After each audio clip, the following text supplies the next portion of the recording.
Dito tayo sa bagong-bagong unit natin, no? Talagang aesthetic yung kanyang design. 3-seater siya, na pwede mong gawing 2-seater, na pwede mong gawing 1-seater. Pag binili nyo rin to guys, meron na po siyang libreng trapal. At so far, ito pala yung nakita kong 3 wheels na meron nito. Meron siyang spare tire. Naka-tubeless po siya na 3x10, no? Kung mahilig kang magdala ng inumin, merong lalagyan ng coffee cup or tumbler na maliliit. At ang natutuwa ako guys dito sa pagbukas natin ng e-bike, akala mo si Doraemon daw eh. Tew, tew, tew, tew. Ang mahiwagang e-bike.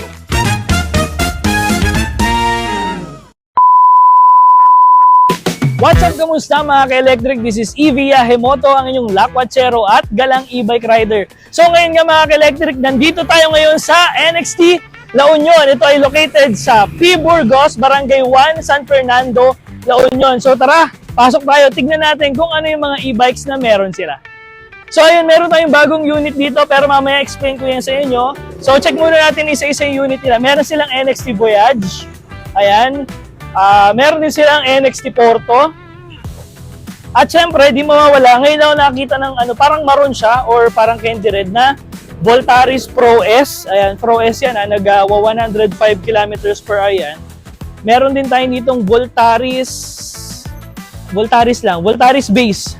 So si Voltaris Base, ito yung pinakamurang Voltaris, no? Nasa nasa 72 volts 50 Ah lithium. So yung Voltaris Pro kasi 67 Ah. And ayan, si Silo Pro. At ayan, meron tayo ditong Dynamax na black maroon or parang black red na combination. And syempre Fusion X. Sa mga gusto ng 2 wheels na affordable, ayan si NXT Fusion X. And meron din tayo ditong Tri-Venture para sa mga hindi marunong mag-balance. Ayan, NXT Tri-Venture. And also meron tayong bagong Revofold. So yung mga nagpa-food panda dyan, mga grab food, pwede yan sa kanila.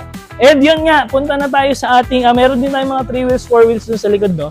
Pero syempre, dito tayo sa bagong unit natin, no? So ito, nakita tayo ng bagong unit ng NXT dito, which is 3 wheels siya. Ang pangalan is NXT Ecovia. Naka 48 volts, 20 Ah siya na battery. At the same time, 800 watts na yung kanyang motor hub. So, kita nyo naman talagang aesthetic yung kanyang design. At saka marami pa itong kulay, pero so far ngayon green yung meron sila. Ayan, may wiper, naka-drum brake po siya, harap at likod. So pakita natin yung loob niya kung ano itsura, no? Ayan. Kung makikita nyo guys, 3-seater to. Asan yung isang upuan? Andito yung isang upuan, no? Ayan. 3-seater siya, pero yung pangatlong uupo is dapat bata. Ayan. 3-seater siya, na pwede mong gawing 2-seater, na pwede mong gawing 1-seater. So, 3-seater, pakita ko muna ito.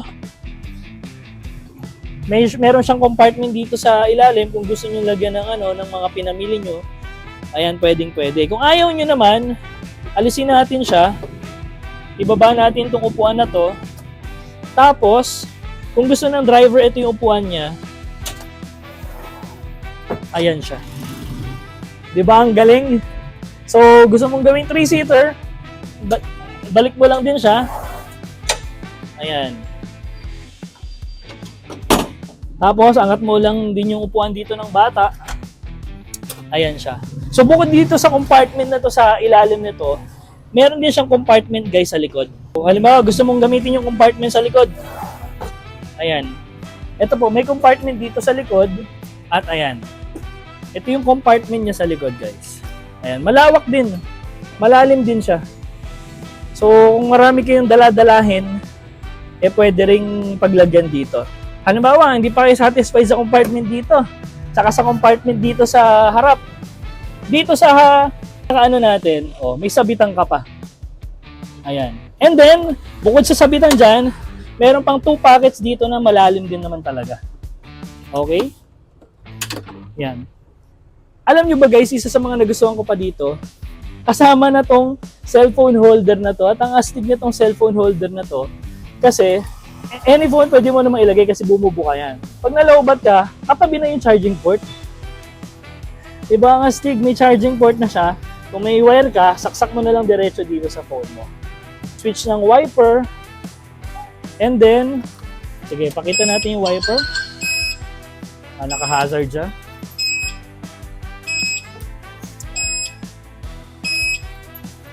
Ayan. Wiper. So, ayan. May wiper na siya. Patayin natin. Yung headlight natin is malakas din naman siya. Ayan yung high, low, high, low. And signal light. Signal light tayo. Ayan. So sa signal light, ang maganda nito, tumutunog siya. So para aware yun nasa paligid natin kung tayo ay kakaliwa or kakanan. Try naman sa kabila naman. Ayan, umiilaw naman yung kabila.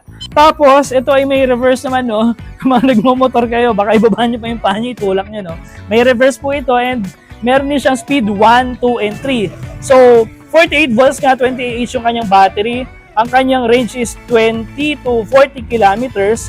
At saka yung kanyang top speed is 25 to 35 kilometers per hour. So, ayan. Pag binili nyo rin to guys, meron na po siyang libreng trapal.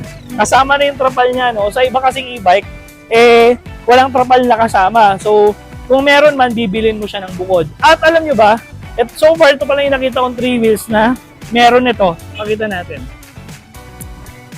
Meron siyang spare tire. Ayan. So, naka-tubeless po siya na 3x10, no? So, 3 gulong. So, ito, 4 wheels na siya. Kasi spare tire yung pang-apat.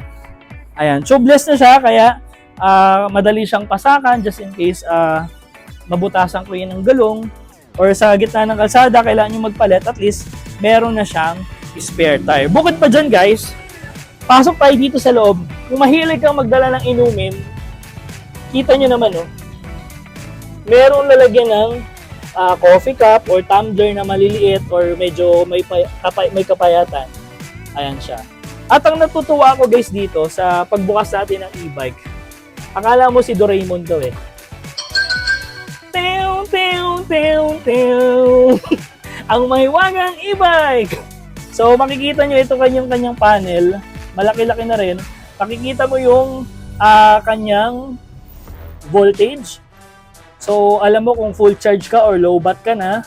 Tapos yung kanyang speedometer. And makikita nyo na rin dito yung kanyang trip meter kung gaano na kalayo yung inyong binabiyahe.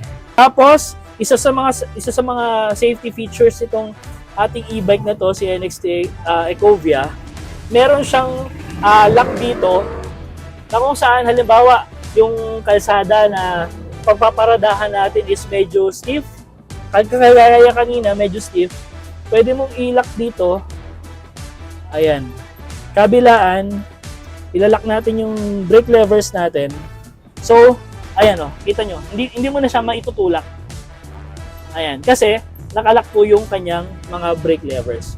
So, kung alisin natin, pipigayin lang natin na ganyan, tapos mapapansin nyo, matutulak na natin siya. And, ito yung kanyang drive and reverse button, yung kanyang speed selector, 1, 2, and 3. So, ayun lang mga ka-electric. Kung meron kayong mga gustong e-bikes pa or gusto nyo makita personal yung kanilang mga e-bikes dito, lalo na kung ikaw ay taga La Union, visit lang kayo dito sa may NXT La Union located at P. Burgos, Barangay 1, San Fernando, La Union. So, yun lang mga ka-EVIA. This is EVIA Hemoto, ang inyong lakwachero at galang e-bike rider. So, ride safe, keep safe mga ka-EVIA.